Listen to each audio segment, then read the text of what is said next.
All very much for being generous with your time and joining another one of ProFundCom's monthly webinars. Fantastic to have you all here. So what are we talking about? What do you need to think about when you're buying marketing products? And it's euphemistically called a marketing stack. It's just a bunch of software you've got to find, buy, get seduced by salespeople, connect them, and kind of hope it all works. So a little bit about ProFundCom. Why on earth should you be, who are we? So what we do, we are a marketing software platform. We work specifically in the space of asset management, hedge funds, private bank, private equity, and wealth management. And what our goal is to basically use digital marketing for marketing teams to be able to identify new investment opportunities and also to target potential redemption risks based on the data that's being generated from your digital marketing. And, we've got some, in the last 17, 18 years, we've developed 200 users. Sorry, we haven't developed, how have we done it? We haven't developed 200 users. We've developed over 30 apps that sit on our platform to help people raise AUM and preserve AUM through digital marketing. And we have just pushed, recently, about 200 users of our product. And, financial institutions are the only people we target, are the only people who actually buy our product. And we integrate into most CRMs. So we integrate into the Salesforces of the world, as well as the domain-specific CRM products like Backstop, Dynamo, I was going to say PerTrack, but I meant Foliometrics. So we cover that gambit. If you're doing digital marketing, if you're using CRM, if you're looking to raise or preserve AUM, we are the product. That's why we built the product. So why does your stack matter? Why does your digital marketing stack matter? And it matters because it's probably this cartoon summarizes the whole gambit of buying technology. Marketers, we are not technology experts. We are creative people. And what I've kind of seen probably in the last 23 years of CRM and digital marketing is if you've got budget and lots of budget, you buy lots and lots of things, and then you kind of heap them up, and then the next flavor of the month comes along and you try and put that together. And what the outcome of that is that you keep buying products, you keep investing in kind of making them connect, and after a period of time, it doesn't connect. You either lose your job or you go and buy more stuff. So it's a never-ending cycle. And it's probably one of the most frustrating things that I have kind of seen go on, is that the only professional in the room when you're buying marketing technology is the salesperson. And, and it's a fair cop, right? It is, because we have to have a marketing stack, because post-pandemic, it's not just about going to an allocator or doing third-party marketing or going to fund forum. Because the investor journey has become so digital, you've got to be generating, thought leadership pieces, content for the website, creating online events, social media, inbound, outbound marketing as part of the whole marketing process. So the acceleration of knowledge and technology that's had to come together for somebody in marketing is incredibly, incredibly high and has been condensed into a short amount of time. And the trouble with that is that the worst place to make a decision, and this is what pilots are always told, is if a pilot has a problem, they're told to aviate first, is to fly the plane first and not just focus on one thing, and to be in a position where they can actually sit back and look at everything that's unfolding. Now, because there's no time right now in the marketing world to do that, we're having to make decisions very, very quickly without the knowledge, without the ability to sit back and scan the whole landscape of problems. So as a result, you know, what is happening is we're sold the dream that everything is going to be smooth and easy to integrate and implement, but actually it's a far more complicated beast than that, you know. And what you're told and how it's actually going, or probably, I mean, we speak to probably about 60 to 70 marketing teams a month, and there's nobody who's actually making that transformation well. And it's not because of lack of knowledge. A lot of it is because the components that are being used are just not fit for purpose. So as a kind of net result, you know, you've got your marketing stack, which I'll come to this in a minute. And whilst most people used to think, oh yeah, marketing's easy, send out some fact sheets, make the website look pretty, it's actually far more complicated than that. And, you know, you've got so many things that you actually need to get right. And, you know, it can take a lifetime to get one of these segments right. So how do you get them all right? And that's hopefully, you know, what I'm going to cover today, just to share some of my experience. But I suppose the most, you know, damning, you know, problem is the different agendas when you're actually selecting a product. You know, most marketers, and I come from a hedge fund marketing background, right? So I used to, you know, pretty much do what hopefully most of you guys on the call are doing, you know, which is doing marketing, assisting the sales team, assisting the business development team with a goal to raise assets, preserve AUM, you know, demonstrate that money spent in marketing is actually having a positive impact on the business. You know, if you're senior, you know, how can you get more budget for your marketing activities and look, ultimately get a pay rise? So effectively, you know, showing an impact that marketing is having on the business's assets and the asset raising process. So that's pretty much your agenda. The trouble is the people that are selling you, you know, software, selling services, they have one goal, right? Their goal is licenses, consulting, selling you support. And the number of people we have spoken to who end up in this vicious circle, you know, what then tends to happen is a 7-year cycle. And the 7-year cycle, and then you repeat, rinse and repeat. So 7-year cycle, CRM, digital marketing platform, reporting platform, website platform, putting it all together, 7 years, rinse and repeat. Start again, new CRM, new team, rinse and repeat. And the 7-year cycle is one of those, and you can actually Google 7-year cycle. Most relationships tend to have an inflection point after 7 years. So that can be, you know, marriages, it can be, you know, employment. Employment is actually quite interesting. It's 2 years or 7 years, and product cycles and relationship cycles. And this is the reason why, you know, a continual mismatch between, you know, the buyer's agenda and the seller's agenda. And, you know, in the case of when you're buying these platforms, you know, it is just, you know, these platforms, the people in the, like I've said before, the only professional in the room is their salesperson. And they are seducing marketing teams 5 times a day, 10 times a day, 30 times a month. That's just what they do. And then, you know, marketing teams are left holding the baby to say, right, we are not engineers, we are not software designers, we are not integrators. How do we get this working? And again, how do we raise AUM, preserve AUM, do ROI, all at the same time? So hopefully with this webinar and in the next 20 minutes, I'm going to hopefully take you through, you know, hopefully take you through the whole areas that what we have found to be really useful in, you know, how you go about and the processes to think about as you go about building, you know, your marketing stack.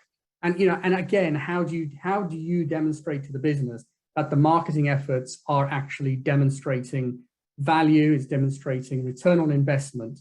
And, you know, one of my goals with ProFundCom as a platform is to move the needle for marketing teams, that marketing teams are seen less as, the thing that we stop doing when we run out of money, but is as important as the sales process, the back-end accounting systems, the settlement systems, the valuation platform that you use, all of that. So it's really bringing the marketing effort and the marketing spend more in line with the core fund business.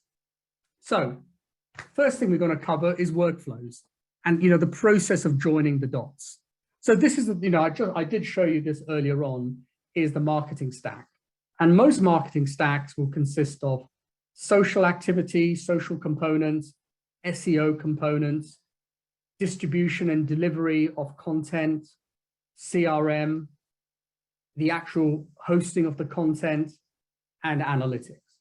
So even within those 6 components, and this is very, very typical of a post-pandemic, fund manager, these are 6 areas of expertise, spend, process that have to be built into what you're doing.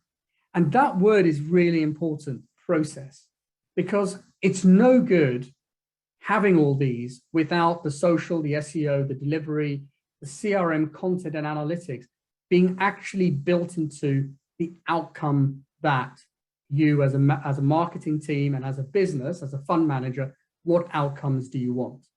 And it's really taking time to actually ask yourselves, okay, as a marketing team, as a business, what outcomes do we want? Do we want to raise more AUM? Do we want to preserve AUM? Do you want our brand to be more exposed? Do we want to get on more allocated platforms? Do we want to be available on more investment platforms? Where does it want to go? And then from that is to work out, okay, once we know that, who is our ideal investor?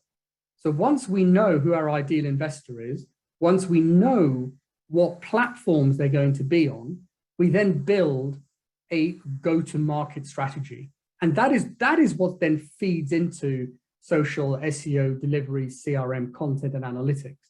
And once you've done that, that's when you start building your marketing stack. And whilst the tendency, and again, I see this too often, is to go and buy the shiny toy, because the shiny toy will do something, but I don't know what the end result is. So it's literally, you couldn't put the cart in front of the horse in a better way. So it really, and the thing is, getting this strategic part of your marketing and effectively, your go-to-market strategy is actually the hardest thing to do.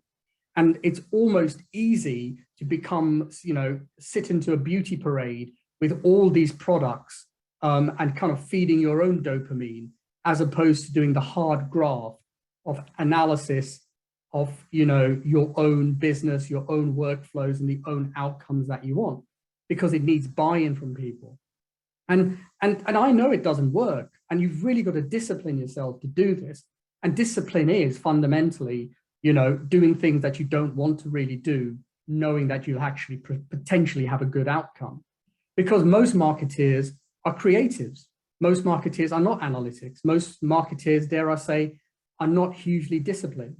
But unfortunately, if you are kind of going into the mass marketing stack world, it's really to be able to say, no, we really have to think more strategically and more procedurally and almost more programmatically before we even tackle, the kind of marketing technology that we're going to buy. Yes, lots of people I've met have bought their stuff, tried to connect it, and I'll come to that in a minute, because this is kind of what happens when you do that. You buy your bits and pieces, you kind of connect them up in the best way you can. You then kind of swap different bits out as kind of time goes on. And the worst thing that then starts to happen, costs just keep escalating. And as a result, costs start to escalate, pressure starts to escalate, because things are not being, there's no North Star to say, this is what we're trying to do with our marketing. It suddenly, marketing just goes into a blind panic. And what even gets even worse is that you start becoming, and I've kind of seen this a lot, is marketers who were experts in a couple of things end up becoming jacks of all in many and actually fail the business, fail themselves, and just lose a huge amount of confidence. And interestingly enough, somebody explained this to me, and I just thought I'll share this with you. There you go. Doing less is more. Bob Dylan, right? Now, whether you like him or you don't like him, Bob Dylan, musical genius, plays two instruments, guitar, harmonica, right? Turn it to Chris Martin, and I know this is tongue in cheek, but you then add another instrument, you kind of become, you're not even taken seriously. You're actually a freak, you know, a freak show, one-man band, whatever. And this is, you know, this is the danger of kind of taking on more and more marketing technology, because, you know, what you are great at, suddenly you're not anymore, and you're having to absorb more and more and more. And as a result, you're delivering less and less to the business. And anecdotally, I found that every time you add a new bit of marketing technology to your business, if it's not integrated correctly, you lose about 15 to 20% of your efficiencies. So very quickly, if you get 3 bits of marketing technology, you're almost down, you know, 60%. And those are figures you can't recover from. So again, because I spend my time analyzing this kind of stuff, it's very obvious to me. But kind of when you're in it and in a marketing team, under stress, under pressure to deliver, it's just not obvious. So one of the big things about managing marketing technology is about saying, no, not now. Let's get good with 1 or 2 things, as long as it's integrated into outcomes and the ideal investor that you're targeting. So again, you know, whether you like Bob Dylan or Chris Martin, I thought you'd find this amusing. So what options are available? Well, one of the big options is to have the ability to have a product that brings all those channels together in one place.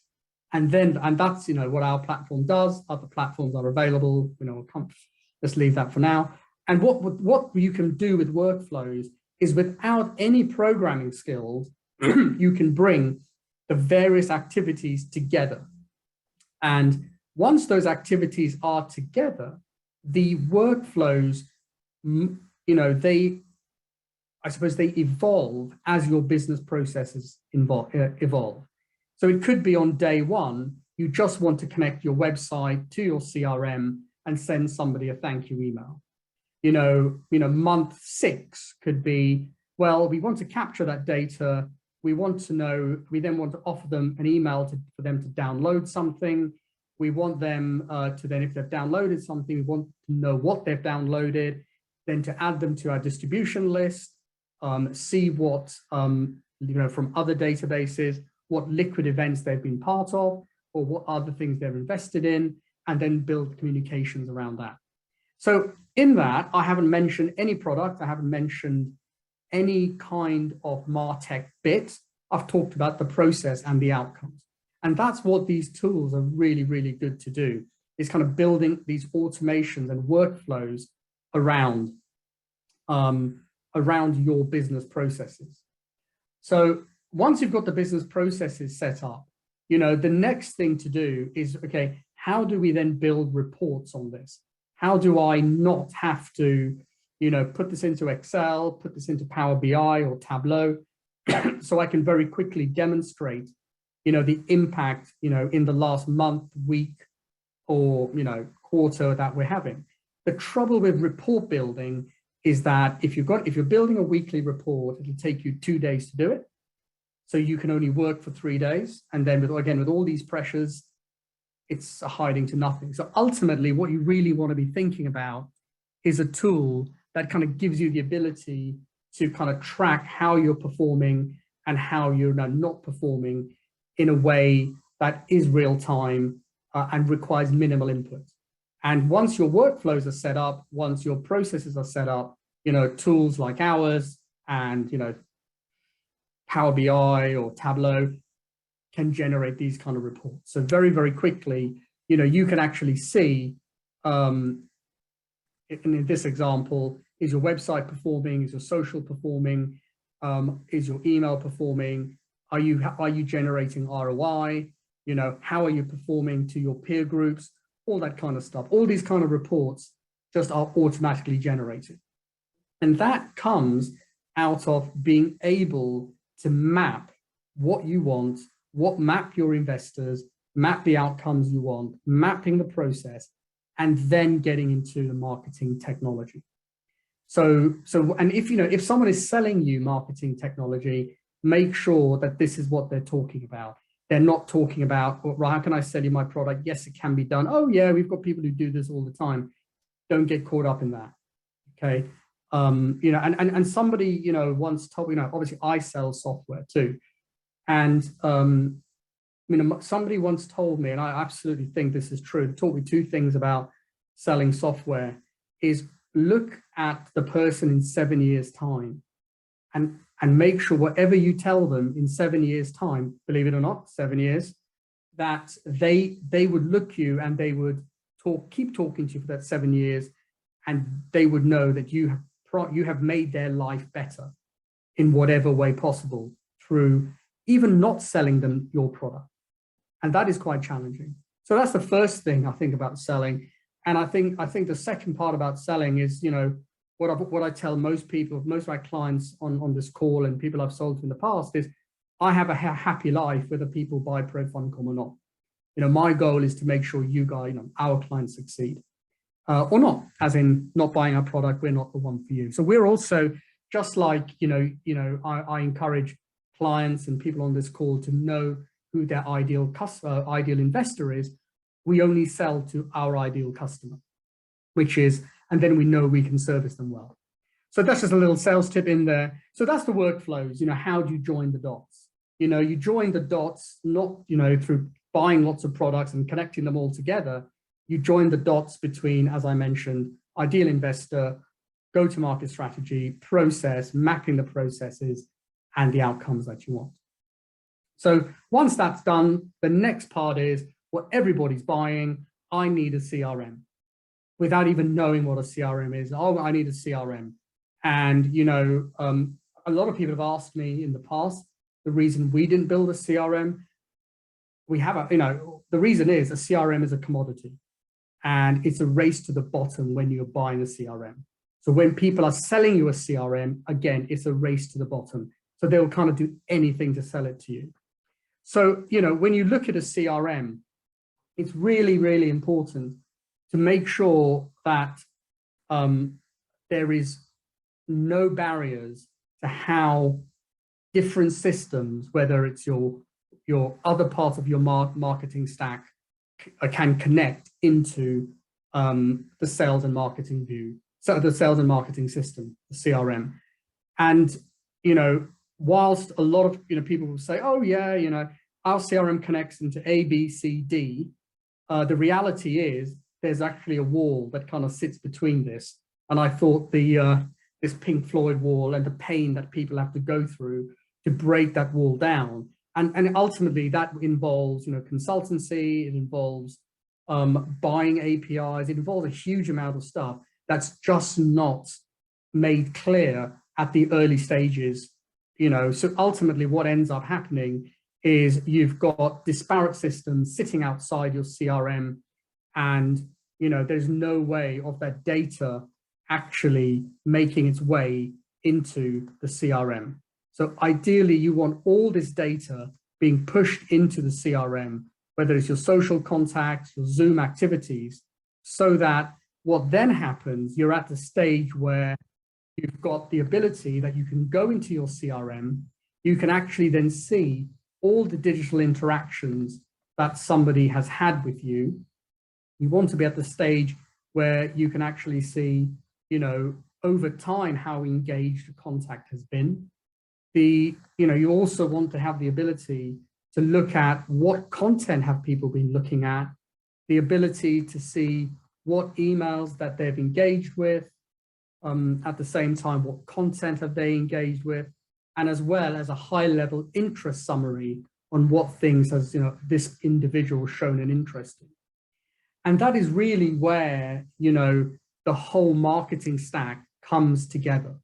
And that is really where having all the marketing data surface within the CRM is incredibly powerful. And then at the contact level, that's doable. That needs to be done. And it's also at a higher level where you've got the ability to look across all a salesperson's contacts and give them, as in this case I'm demonstrating here, the ability to see which contact should a salesperson, in this case Sally, be calling, being able to drill down into the contact and see from there, have they engaged on LinkedIn? Have they engaged on Twitter? Have they downloaded a fact sheet? Have they been on the investor portal at Orange? Have they been on a Zoom call? Have they been on the website? All this information suddenly makes the whole journey of the investor or the prospect pushed directly into the CRM. And that in itself, having that data in the CRM, having that data visible to a salesperson is incredibly, incredibly powerful.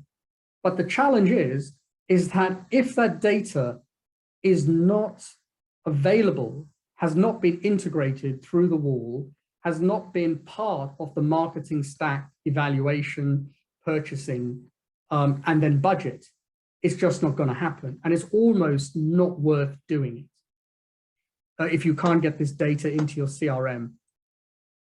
Okay, so I hope you're all blown away with my animation there. So that's CRM and making sure that it's compatible with other systems. Lots of CRMs do that.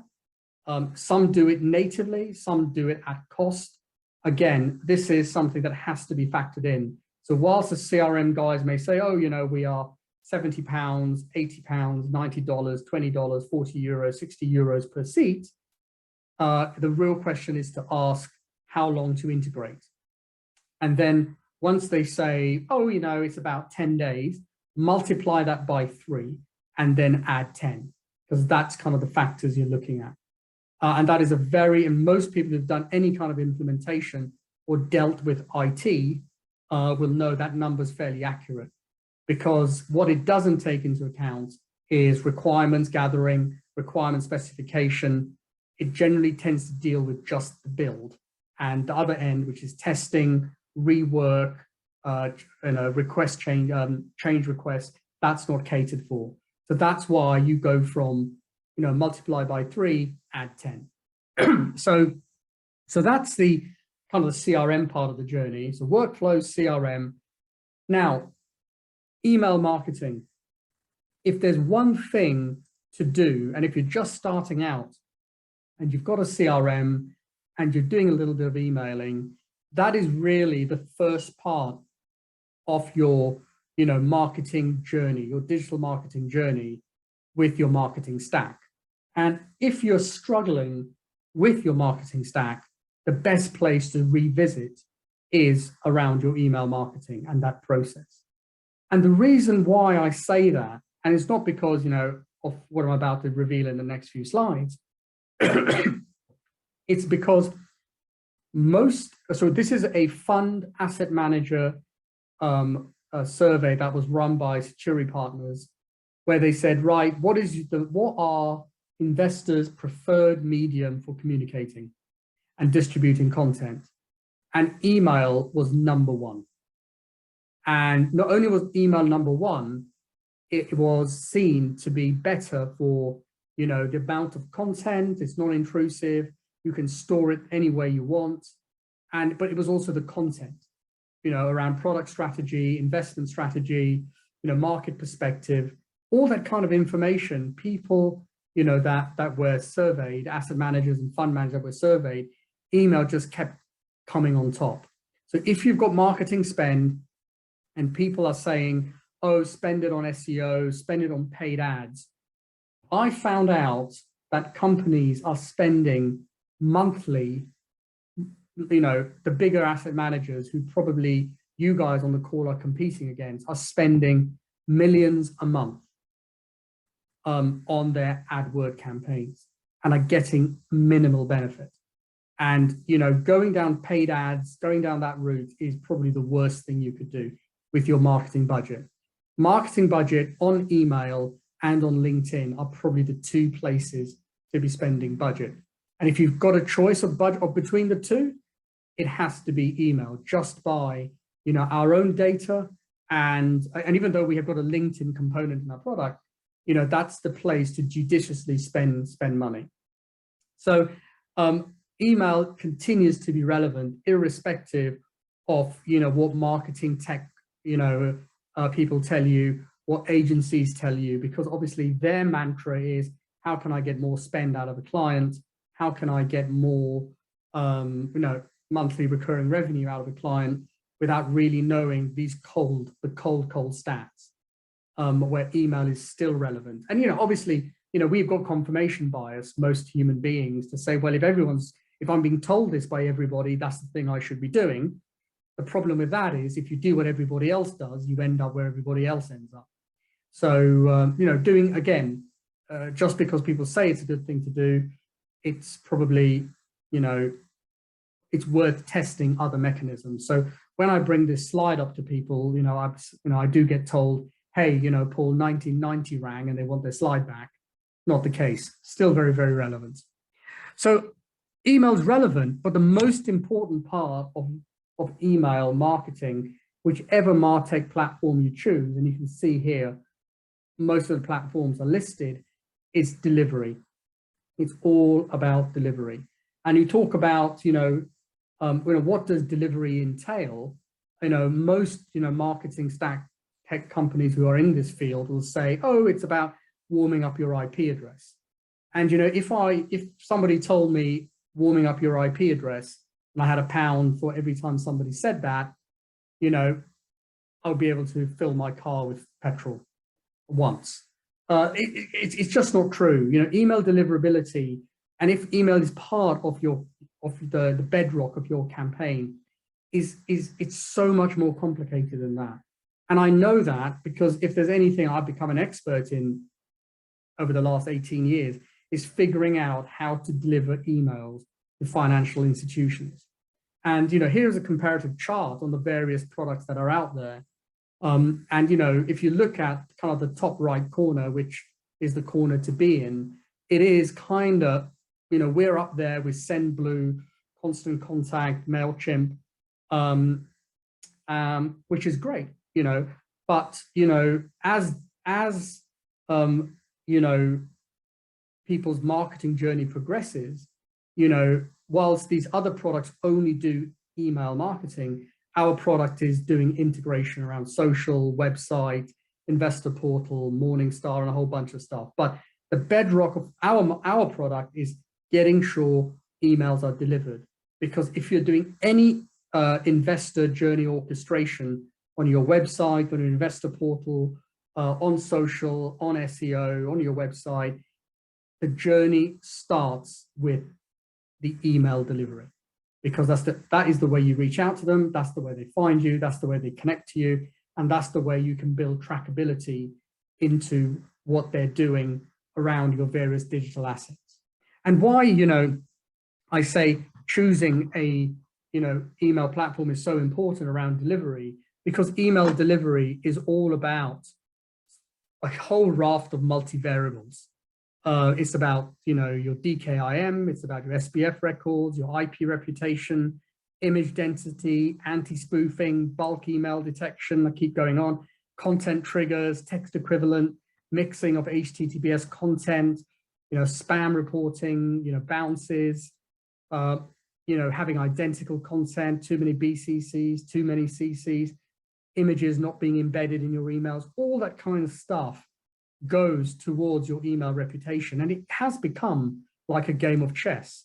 And, ultimately you just don't, you want to avoid, checkmate, or your emails not getting delivered. And the worst things about emails not getting delivered is that it is an exponential problem, because if one person blocks you, a whole bunch of people block you. So, you know, just saying, oh, you know, we're going to warm up your IP address, that's enough, is actually not the answer. And, you know, so, and we are actually the only platform that kind of goes through all these elements to make sure your emails get delivered. And the reason we can do that is because we only have, you know, 200 users, and we're probably sending out 1 million emails plus a month. So on the back of that, you know, it's something we can do. Our customers care about it, so we make sure we care about it. So that's around email delivery. And the final part, and, you know, just rolling into the next few minutes, is analytics and how not to operate in silos. So what we have here is what ultimately, if your MarTech is running smoothly, if you've got your data organized correctly, if you've got your outcomes set up nicely, you'll be able to use a tool like ours or Microsoft Power BI or anything to analyze your data, analyze your website hits, your emails opened, able to see how your marketing is performing, how is that affecting the inflows of your marketing. And if you want to know what funds are performing well, you know, whether it's your technology fund, your long only fund, you've got the ability to do that. If you want to see globally, from a country point of view, how your funds are performing, you've got the ability to do that as well. And what I'm showing you right now is all real time. So it's not as if somebody has gone away and said, oh yeah, I'm going to put this into Excel, I'm going to extract this from various systems, put it together, do a VLOOKUP or an XLOOKUP or a ZLOOKUP. This is all in real time out of our product. And again, it's just something that really helps marketing teams become that much more efficient. So the other thing, as I showed you, was the ability to know who are the people that you're attracting across all these channels, and having that available within the CRM. And again, like I showed you, being able to drill down to who these people are. And also, again, as I mentioned, having the analytics in place to actually show you what channels are working well and what channels are working badly. And probably the hardest question to answer is, okay, what's our ROI? So your head of marketing or your head of finance or the guys who run your fund are coming into you and saying, hey, you know, Lucy in the Sky with Diamonds, or, you know, Fred, Freddie Flintoff, or whoever, you know, whatever generic name you want to pull out the hat. What have you done for me lately? And you can, with our product, you've got the ability to say, well, actually, we have generated 1,100 new prospects, of which, you know, 8,000 are active. We've reached out to 50,000, and we've generated, 700 plus new opportunities. And by the way, here's who they are. And that is really the end game of any marketing team, to be able to generate that kind of intelligence within the CRM with the right marketing technology sitting around to facilitate this is really the end game. And once you've kind of built that end game, it becomes very easy to then use that filter to question, you know, the kind of marketing technology companies that you're bringing in. You know, what's also worth noting is once you've got the technology available, is to then be able to analyze, again, what themes are working. So that, again, is really, really important, is to know, okay, we're generating all this marketing stuff that's going out.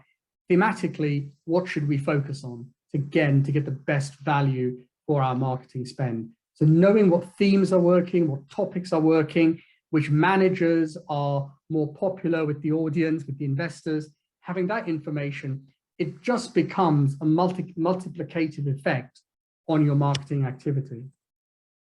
So there we go. You know, that is kind of the 4 things that fund managers, and, you know, you could apply that to other industries, but, you know, I would say fund managers and the experience that we've had probably over the last 17 to 18 years, hopefully in the last, 40 minutes, we've been able to, I've been able to distill that to you. If you are interested, I have a book on the subject, and there will be a replay that goes out. If you want to spend some time with me, feel free to do that. You can always ask nicely for the book. I have an e-copy that I send out to people I like, or you can buy it on Amazon for about, I think, £67, $100. And a second edition is coming out as well. So yeah, so we're done. And as you'll see in my new photo that I have there, I look exactly the same, and I'm in the same garms as I was when I took that photograph. So we've got a few more minutes for questions. Gladly take them now, or if you want to do a one-to-one, let me know. Okay, we've got a question come up. Here we go. Keith, no problem at all, Keith. So that's Keith. I've got a question come in here. Okay, so the question is, what products tend to be the pitfalls? Okay, of what I've seen. Okay, that is a difficult one to answer without giving names away. So let me not do that. So let me go with this. So let me answer that. Let me answer this question, Christian, first, and I'll come to yours. The worst thing you can do is to go with a known vendor, a known vendor for digital marketing, a known vendor for CRM, a known vendor for your analysis, and a known vendor for your website, and they all don't have a common goal of what the business wants to go for. That's number one. Number two is, when you are building the integration budget between the two, it's not 3 times the quote plus 10. It is 3 times the number of integration times whatever they've quoted you, plus the number of suppliers and people involved. It becomes a much bigger project, and I recommend people run a project office. So yeah, so that's it. So and the danger is, if you're not using a niche supplier in your space, they'll just move on to the next customer if they're consultants. So whatever knowledge they had about, whatever your implementation is, kind of lost in the journey. What is a typical implementation timeline of your platform? So the interesting thing about our platform is we focus on being a product company. So as a result, last year we had 0 revenue from consulting. And the reason for that is that we've done so many implementations, we are fairly accurate in how long it takes us to implement. So, worst case, best case, we've been up and running with CRMs within the best part of 48 hours. And, the bigger projects, the bigger asset managers, probably looking at, if we have all the data we need, probably, not longer than probably 20 to 30 days. But for a majority of our customers, I would probably say, 90% of our customers, we're done within about 48 hours. And, there's been a 0 consulting bill because we believe in 0 code. So there we go. So hopefully, Christian, that answered your question. Any more queries? Still good. Everyone's still here. So I'm wondering if anyone's, I'm done with Pearls of Wisdom, by the way. So, if you're hanging on for something that's going to change your world, I've got a few dad jokes. That's about it. Okay, here we go. Hi, Paul. Very interesting. Thanks. What type of content features does your product come with? Well, that's really interesting. A really good question, Janine. So the content so we don't produce content, we monitor content. And what we have found is that content generation in itself, we leave it to our customers. With regards to content display, you know, we would track your Facebook postings, your LinkedIn postings, your Twitter postings. You know, if you've got ad spend based on that, we can show you, you know, who's engaging. But what we've kind of decided to do is it's very difficult to displace, you know, the current display incumbents, because, you know, they are very, very good at what they do.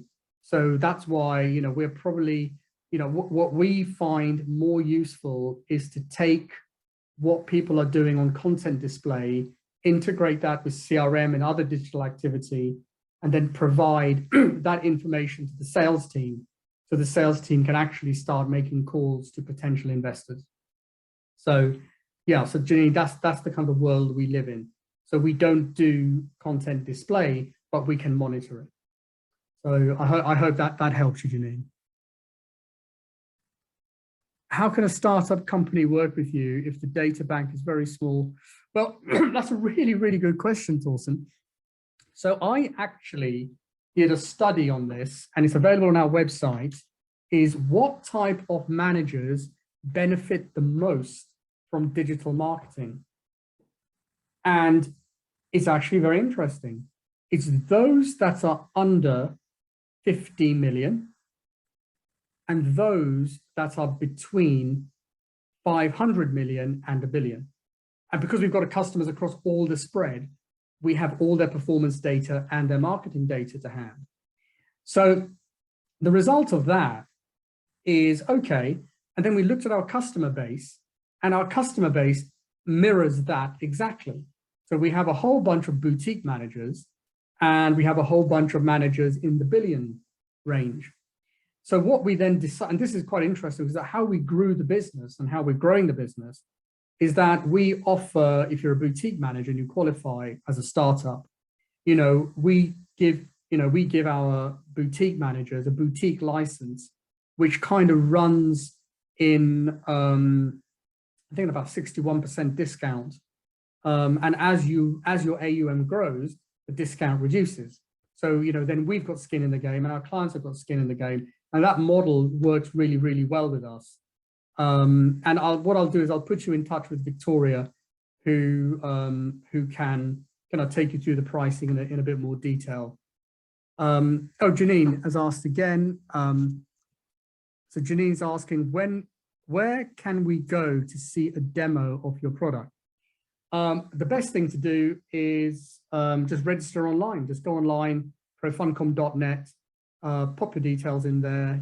There are two things. You can build your package and give us more details about yourself, or just leave your information for a demo.